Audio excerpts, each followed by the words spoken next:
بسم اللہ الرحمن الرحیم۔ السلام علیکم پیارے بچوں، آج ہم حصہ نظم میں پڑھیں گے جناب خواجہ حیدر علی آتش کو۔ خواجہ حیدر علی آتش پیدا ہوئے 1764 کو اور وفات پا گئے ہیں 1846 عیسوی کو۔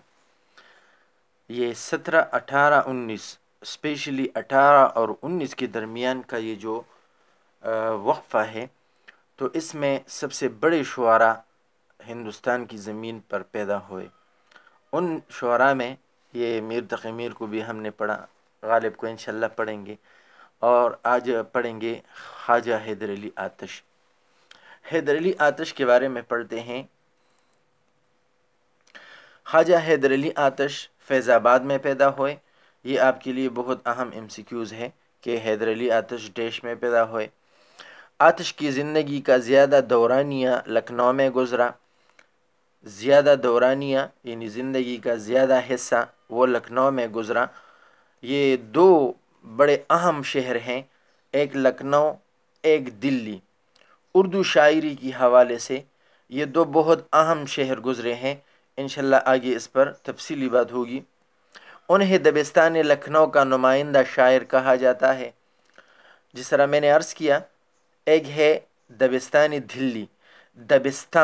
دبستان اصل میں بنا ہے ادب ستان سے، ادب اردو ادب، ستان جگہ یعنی ایسی جگہ جہاں پر کوئی ادب، کوئی لٹریچر پروان چڑھے۔ تو ان دو شہروں کو دبستان اس لیے کہا جاتا ہے کہ یہاں پر اردو شاعری کے غیر رسمی اسکول ہوا کرتے تھے۔ یہاں پر اردو زبان کے بڑے بڑے شاعروں نے جنم لیا، اور ان استاد شعراء کے پاس دور دور سے ہر جگہ سے لوگ آتے تھے اور وہاں پر شاعری میں اصلاح لیتے تھے اور پھر واپس چل بنتے تھے۔ تو اس وجہ سے ان دو شہروں کو دبستان دلی کا نام دیا گیا اور اس کو دبستان لکھنؤ کا نام دیا گیا۔ تو کتاب والے کہتے ہیں کہ دبستان لکھنؤ کا نمائندہ شاعر خواجہ حیدر علی آتش ہے، اس لیے ہم ان کو یہاں پر پڑھ رہے ہیں۔ وہ مصحفی کے شاگرد تھے۔ مصحفی پورا نام یہاں پر درج ہے، اور یہ آپ لوگوں نے یاد رکھنا ہے، MCQs میں آتا رہتا ہے۔ غلام حمدانی مصطفی، غلام حمدانی مصحفی۔ ان کی آزاد خیالی اور قلندری نے ان کے کلام میں اپنا رنگ دکھایا ہے۔ آزاد خیالی اور قلندری، یہ قلندری جو ملنگ ٹائپ لوگ ہوتے ہیں، جو فقیر ٹائپ لوگ ہوتے ہیں، یہ کسی قسم کی روک ٹوک، کسی قسم کی پابندیاں بالکل برداشت نہیں کرتے۔ تو یہی حال خواجہ حیدر علی آتش کا بھی ہے کہ وہ آزاد خیال بھی ہے اور قلندر، یعنی وہ فقیرانہ پن ان کے کلام میں پایا جاتا ہے۔ ان کی شاعری کی نمایاں خصوصیت ان کی آتش بیانی ہے۔ آتش کہتے ہیں فارسی زبان میں آگ کو۔ آگ یعنی جس طرح آگ میں گرمائش اور حرارت ہوتی ہے، بالکل اسی طرح انسان کے لیے جب لفظ آتش استعمال ہوتا ہے تو یہ وہی اسی گرمی کو پھر ہم جذبہ، جنون اور ولولہ کے معنوں میں لیتے ہیں۔ تو یہاں پر ہم یہ کہہ سکتے ہیں کہ خواجہ حیدر علی آتش کی شاعری میں جذبات پائے جاتے ہیں، جسے لکھنوی مزاج اور تہذیب نے پروان چڑھایا۔ یعنی لکھنؤ کا جو مزاج تھا، لکھنؤ کا جو مزاج تھا، لکھنؤ کا جو ماحول تھا، تو اس میں وہ خوب پروان چڑھا۔ مگر اس کے باوجود ان کے اشعار میں بناوٹ نہیں پائی جاتی۔ یعنی جس طرح لکھنوی شاعری کی خصوصیت ہے کہ وہاں پر بناوٹ سے کام لیا جاتا ہے، حقیقت پر زیادہ زور نہیں دیا جاتا، لیکن انہوں نے اس پر کام کیا اور انہوں نے بناوٹ سے اپنی شاعری کو دور رکھا۔ ان کے اشعار میں ہر لفظ موتیوں کی طرح جڑا ہوا نظر آتا ہے۔ یعنی جس طرح موتیوں کی لڑی قیمتی ہوتی ہے، اسی طرح ان کی غزل اور ان کے کلام کا ہر لفظ اپنی جگہ انتخاب ہوتا ہے۔ انہیں حسن و عشق کی باتوں کو لکھنوی انداز میں بیان کرنے کا خوب فن آتا ہے۔ آتش کی زبان، یہ تو ان کی زندگی کی بایو ڈیٹا۔ اب اگلے اقتباس میں اس کی شاعری پر بحث ہو رہی ہے کہ ان کی شاعری کیسی ہے۔ تو آتش کی زبان نہایت صاف، سادہ اور سلیس ہے۔ صاف یعنی کسی قسم کی اس میں کدورت نہیں ہوتی، سادہ یعنی بالکل بناوٹ سے پاک، اور سلیس آسان۔ اشعار کی بندش یعنی اشعار کا بنانا چست، خوب، یعنی الفاظ ایک دوسرے کے ساتھ بالکل پیوست، اور مضامین شوخ ہے، مضامین دلچسپ ہے۔ جوش اور جذبے نے لکھنوی خارجیت کے ساتھ مل کر ایک نئے انداز کو جنم دیا ہے۔ جوش اور جذبہ، جس طرح میں نے عرض کیا، آتش بیانی مراد جوش اور جذبہ ہے، تو جوش اور جذبے نے لکھنوی خارجیت یعنی انسانی جسم سے، انسانی احساسات سے باہر کی جو دنیا ہے، لکھنوی خارجیت کے ساتھ مل کر ایک نئے انداز کو جنم دیا ہے۔ ان کی شاعری میں فقیرانہ اور آزادانہ شان پائی جاتی ہے۔ ان کی شاعری میں فقیرانہ یعنی جس طرح فقیروں کا مزاج ہوتا ہے، اور آزادانہ شان یعنی وہ کسی قسم کی پابندیاں تسلیم نہیں کرتے، بس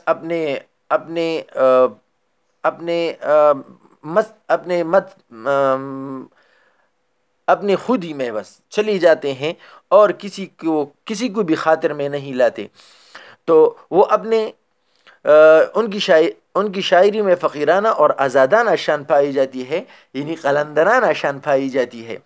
وہ اپنے کلام میں تشبیہ، یہ ہم نے نظم حمد کے ذیل میں پڑھا تھا کہ کسی ایک چیز کو دوسری چیز کی مانند کسی خوبی یا خامی کی وجہ سے قرار دینا، یہ تشبیہ کہلاتا ہے۔ اور استعارہ کے لفظی معنی ہے ادھار لینا، لیکن جب آپ کسی چیز کے لیے ڈائریکٹ یہ تشبیہ استعمال کرتے ہیں تو اس کو استعارہ کہتے ہیں۔ جب ہم انشاءاللہ اس کو گرامر میں لکھیں گے تو پھر اس کی ایک پوری ڈیفینیشن ہے۔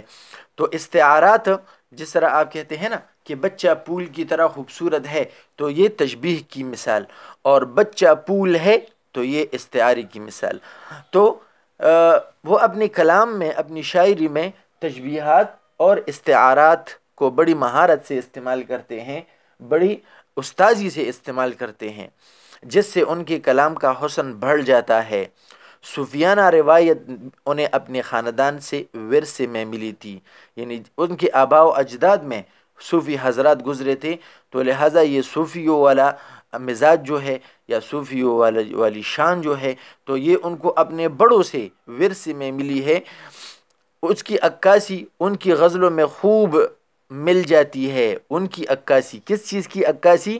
یعنی ان کی صوفیانہ انداز، صوفیانہ روایت، یہ ان کی عکاسی، ان کا عکس ہمیں ان کی غزلوں میں اگر دکھتا ہے تو یہ اس لیے کیونکہ ان کے آباء و اجداد میں یہ اثر پایا جاتا تھا۔ ان کے کلام سے کسی قسم کی مایوسی کا احساس نہیں ہوتا۔ ہاں، یہاں پر آپ دیکھیے، اگر آپ ان سے پہلے شعراء کے بارے میں پڑھیں، میر تقی میر صاحب یا ان کے بعض معاصرین کو دیکھیں، تو انہوں نے دلی کی دنیا میں، دلی شہر میں آنکھ کھولی، وہاں پر تباہی اور بربادی اور غربت اور دشمنی اور ناکامیوں کے سوا کچھ نہ تھا، تو اس لیے ان کی شاعری میں بھی وہی رنگ دکھتا ہے۔ لیکن یہاں پر چونکہ لکھنؤ کا ماحول جو ہے وہ بالکل سازگار تھا، لکھنؤ میں کسی قسم کا کوئی اندیشہ نہیں تھا، کوئی تباہی نہیں تھی، بلکہ یہاں پر خوشی کا دورہ تھا، یہاں پر خوشحالی کا دورہ تھا۔ تو اس لیے ان کی کلام میں بھی، یعنی خواجہ حیدر علی آتش نے بھی ایک بھرپور زندگی گزاری ہے، اور اس کا انداز ان کی شاعری سے صاف ظاہر ہے۔ تو ان کے کلام سے کسی قسم کی مایوسی کا، کسی قسم کی نا امیدی کا احساس نہیں ہوتا، بلکہ طبیعت میں شگفتگی اور مسرت پیدا ہوتی ہے۔ یعنی جب آپ ان کی شاعری پڑھتے ہیں تو آپ کے مزاج میں، آپ کے دل میں خوشی اور ترنگ آ جاتا ہے۔ اب یہ کیوں؟ تو اس کی ایک بڑی وجہ جو تھی وہ یہ تھی کہ آتش گزر اوقات کے لیے اود کے نواب کی طرف سے کچھ وظیفہ ملتا تھا، یعنی خواجہ حیدر علی آتش کو اود کا جو نواب تھا، جن کا نام تھا واجد علی شاہ، یہ پرانے زمانے کے جو بڑے بڑے لوگ ہوتے تھے، جس طرح وزیر کبیر، امیر لوگ ہوتے تھے، بادشاہ لوگ ہوتے تھے، تو یہ وہاں پر اپنے دربار سجاتے تھے، اور ان درباروں میں پھر قسم قسم کے بڑے بڑے لوگ آتے تھے، مشیر ہوتے تھے، اسی طرح سپہ سالار قسم کے لوگ ہوتے تھے. تو ان میں یہ بڑے شعراء لوگ بھی ہوتے تھے. شعراء یہ بڑے قابل لوگ ہوتے ہیں. تو یہی شعراء وہ ایک تو یہ کہ تاریخ لکھنے کا کام ان سے لیا جاتا تھا، اور یہی شعراء پھر ان نوابوں اور ان بڑے لوگوں اور ان وزراء کے مدح میں، ان کی تعریف اور تحسین میں کوئی کلام لکھ لیتے تھے، جیسے قصیدہ کہتے ہیں. کوئی قصیدہ لکھ لیتے تھے، اور پھر ان پر، ان قصائد پر، ان مدائح پر ان کو باری انعام ملتا تھا، اور انہی انعام پر ان کی زندگی بسر ہوتی تھی. تو یہاں پر بھی آتش کو گزر اوقات کے لیے، یعنی زندگی گزارنے کے لیے، اپنا گھر خرچ کرنے کے لیے، کے لیے اود کے نواب کی طرف سے، یعنی جس کا نام ہے واجد علی شاہ، ان کی طرف سے وظیفہ ملتا تھا. وظیفہ وہ ماہانہ یا وہ مستقل پیسہ یا وہ مستقل کام جو مسلسل کیا جائے یا جو ملتا رہے. تو اسی وجہ سے وظیفہ، یہ لفظ وظیفہ بہت ساری چیزوں کے لیے استعمال ہوتا ہے. جو آمدنی مسلسل ملتی ہے اس کو بھی وظیفہ کہتے ہیں. جو ذکر اذکار ہم روزانہ کرتے ہیں اس کو بھی ہم وظیفہ کا نام دیتے ہیں. اور اسی میں قناعت کے ساتھ زندگی بسر کرتے تھے. لیکن چونکہ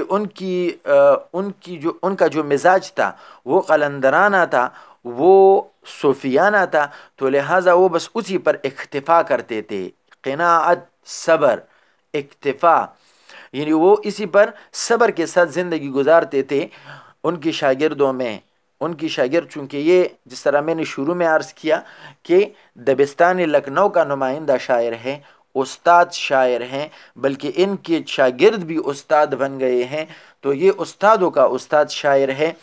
تو ان کی شاگردوں میں صبا، اب یہ صبا کا پورا نام ہے میر وزیر علی صبا. یہ آپ لوگوں نے اچھی طرح ذہن نشین کرنا ہے. بعض اوقات ایم سی کیوز میں آ جاتا ہے، صرف تخلص کا ذکر کیا جاتا ہے اور وہ سوال آتا ہے کہ آپ پورا نام لکھیں. بعض اوقات پورا نام آ جاتا ہے اور آپ کو 3-4 آپشنز یعنی تخلص کی دیے جاتے ہیں کہ ان میں ان کا کیا تخلص ہے. تو جب آپ یہ نام 2-3 مرتبہ اچھی طرح ذہن نشین کر لیں تو پھر یہ نام بالکل آپ کو یاد رہ جائے گا. تو صبا اصل میں کیا ہے؟ میر وزیر علی صبا، میر وزیر علی صبا. اچھا جی، دوسرا بڑا شاعر ان کا جو شاگرد بنا ہے دیا شنکر نسیم. دیا شنکر نسیم یہ بھی اپنے وقت کا بہت بڑا شاعر گزرا ہے. اور نواب مرزا شوق یہ بھی بہت بڑے استاد شاعر ہیں. تو اب یعنی یہ چھوٹے چھوٹے شاگرد تو چھوڑیں کہ حیدر علی آتش اس درجے کے شاعر ہیں کہ بڑے بڑے استاد ان کے شاگرد بنے ہیں. تو لیکن ان میں یہ 3 بڑے مشہور ہیں، تو آپ نے یہ 3 نام یاد رکھنے ہیں. کبھی کبھار ایم سی کیوز میں بھی، ایم سی کیوز کے علاوہ شارٹ کوسچنز میں بھی آ جاتا ہے کہ خواجہ حیدر علی آتش کی چند شاگردوں کے نام لکھے، تو اس کے لیے آپ نے یہ یاد رکھنے ہیں: صبا، میر وزیر علی صبا، اسی طرح دیا شنکر نسیم اور نواب مرزا شوق. آتش نے غزل میں 2 دیوان لکھے. یہ بہت اہم ایم سی کیوز ہے، یہ بہت اہم ایم سی کیوز ہے.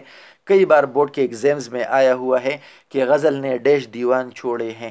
تو آپ نے 2 دیوان لکھے ہیں. دیوان اس شاعری مجموعی کو کہتے ہیں جو الف بائی ترتیب سے لکھے گئے ہوں، یعنی الف سے منتخب غزلیات، پھر با سے منتخب غزلیات یا کلام، پھر تا، پھر پا، پھر سا، پھر ٹی، پھر جیم، پھر اسی طرح. تو اس کو کہتے ہیں الف بائی ترتیب سے. تو دیوان اس شعر مجموعی کو کہتے ہیں جو الف بائی ترتیب سے لکھا گیا ہو. تو آتش نے غزل میں 2 دیوان چھوڑے ہیں، لکھے ہیں. انہوں نے 1846 کو وفات پائی اور لکھنؤ میں ہی دفن ہے. پیدا ہوئے ہیں فیض آباد میں اور ساری زندگی گزاری ہے لکھنؤ میں، لیکن دفن بھی ہے لکھنؤ میں.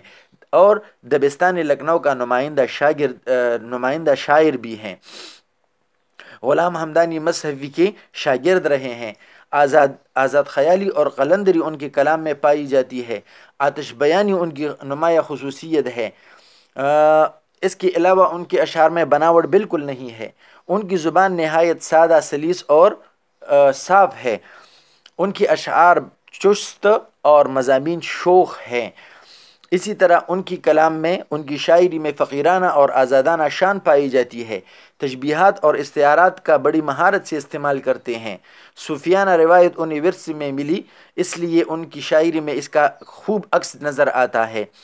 ان کے کلام میں کسی قسم کی مایوسی نظر نہیں آتی، بلکہ ان کی شاعری پڑھتے ہوئے طبیعت میں شگفتگی اور مسرت پیدا ہوتی ہے۔ نواب واجد علی شاہ کی طرف سے انہیں وظیفہ ملتا تھا، جس کے ذریعے وہ قناعت کی زندگی گزر کرتے تھے، اور ان کے اہم شاگردوں میں دیا شنکر نسیم، میر وزیر علی صبا، نواب مرزا شوق بڑے مشہور ہیں۔ 2 دیوان چھوڑے ہیں اور لکھنؤ میں 1846 میں وفات پائی ہے۔ یہ خواجہ حیدر علی آتش کا تعارفی نوٹ۔ انشاءاللہ نیکسٹ ویڈیو میں ہم اس کی غزل نمبر 1 پڑھیں گے۔